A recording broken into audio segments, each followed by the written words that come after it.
Nam-myoho-renge-kyo, Nam-myoho-renge-kyo, Nam-myoho-renge-kyo, Nam-myoho-renge-kyo, Nam-myoho-renge-kyo, Nam-myoho-renge-kyo, Nam-myoho-renge-kyo, Nam-myoho-renge-kyo, Nam-myoho-renge-kyo, Nam-myoho-renge-kyo, Nam-myoho-renge-kyo, Nam-myoho-renge-kyo, Nam-myoho-renge-kyo. Hi, I'm Margaret, and this is, as always, the website where we take Buddhist practice and philosophy and apply it to the problems and concerns of everyday life.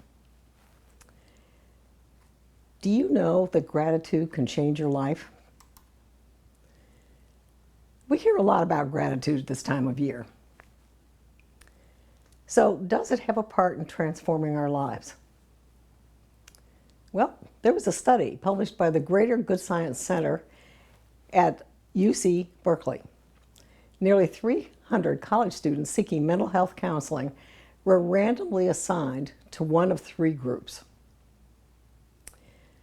The first group was asked to write a letter of gratitude to another person each week. The second recorded their thoughts and feelings about negative experiences. And the third group didn't engage with any kind of writing activity at all. The results of that study were interesting. The first group, who'd written letters of appreciation, reported that their depression and anxiety had significantly improved and remained better for as far as 12 weeks after the study was completed. The other two groups really didn't see much improvement.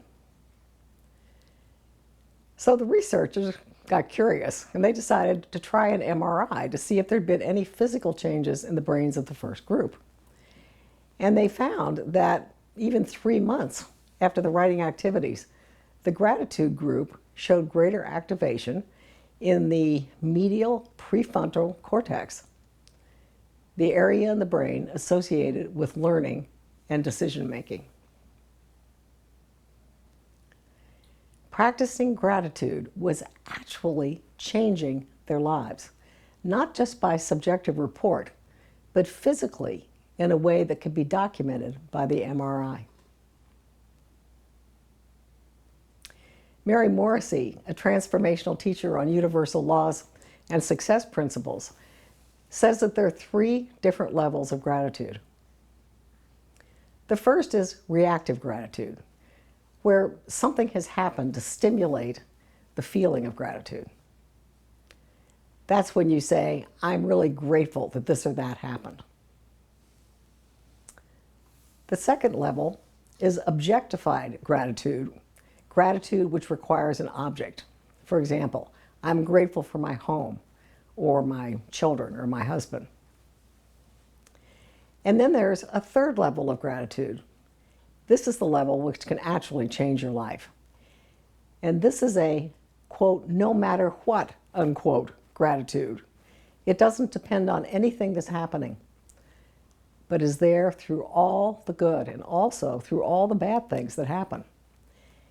It's when a person makes a decision to live in gratitude as a way of life.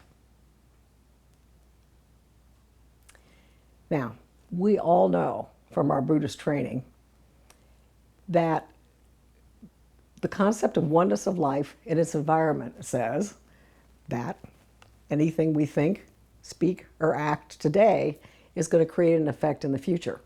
So if you're projecting gratitude to the universe, you're going to attract more experiences to be grateful for. And when we're grateful to be alive and grateful for all the good things that have come to us, and also for the lessons we're learning, the more we're drawn closer to that infinite mind, the mystic law. Gratitude puts us in harmony with the universe. That's why I don't think that it's accidental that almost half of the prayers in our liturgy book are prayers of gratitude. As Daisaku Ikeda says, quote, if we cherish the spirit to repay our debt of gratitude in the depths of our hearts, then our good fortune will increase by leaps and bounds, unquote. And he also says that the best way to tap our inner power is to live life with a sense of appreciation and gratitude. Then we are never deadlocked. You might ask, why should I ever be grateful for the negative things that happen to me? Nietzsche sets an example for us. He was grateful for his persecutions and the people who slandered him. Can you imagine? Because of them, he was able to read the Lotus Sutra with his life, making him deeply indebted to those people. That's from the writings of Nichiren Daishonin, Book 1. He says that he believes it's most important to understand one's obligations to others, and he made it his first duty to repay such debts of kindness. Being able to be grateful for your life and all of the experiences, the marvelous opportunities we have to experience in life, is living a life in appreciation. Now, Shakyamuni cited lack of gratitude is why the people of the two vehicles couldn't attain enlightenment. They could not transcend their own self-centeredness and could not recognize that all people have the Buddha nature. As Ikeda says, quote, "Without a sense of gratitude, we can neither break through our own shells or hope to accomplish our human revolution," unquote. That was from the Hope-Filled Teachings of Nichiren Daishonin. Nichiren says that every living being has 4 debts of gratitude. The first is the debt to all living beings. We're all supported, nurtured, and taught by many, many people. And if you explore past lives, everybody's been our mothers and fathers at one time or another. The second debt of gratitude is to our parents. At a minimum, they have given us this great treasure of life, and most go on to devotedly raise us for many years. The third is our debt to our sovereign, our country, and society. So we repay our debt by doing what we can to make our communities a better place to live.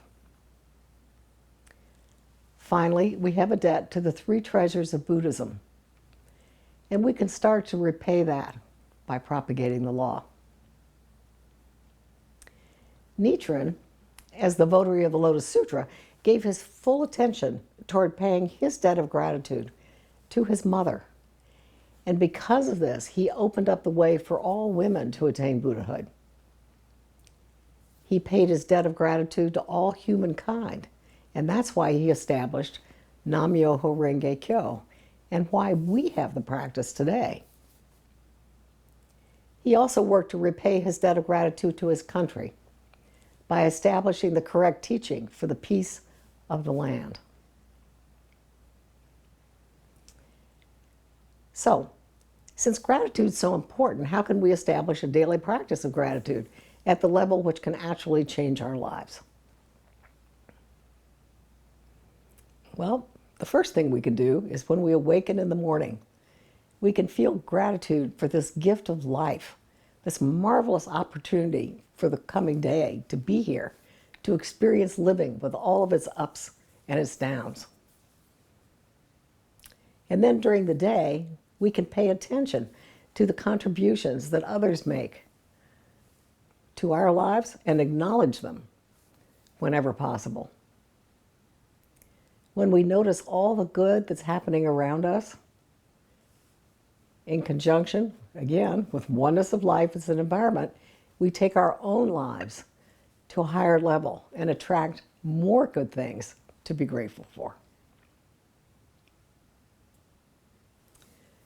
In summary, then, we looked at a study that showed that expressing and noticing things to be grateful for can actually change our brains, our physical brain.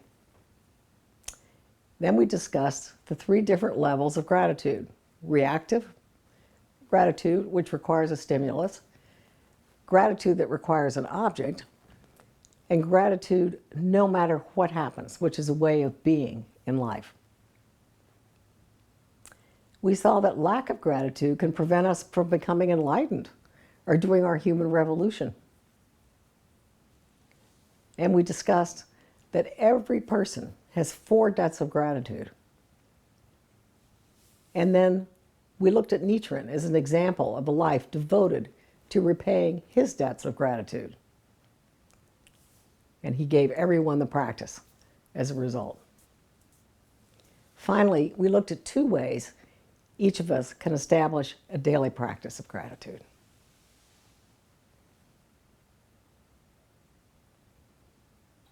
So here are some URLs that are going to be related and I think that you might find interesting. The first, how does a daily practice of gratitude benefit you? The second, do you know why you should be grateful for adversity? And the third, know the wonderful cluster of blessings brought by Nam-myoho-renge-kyo.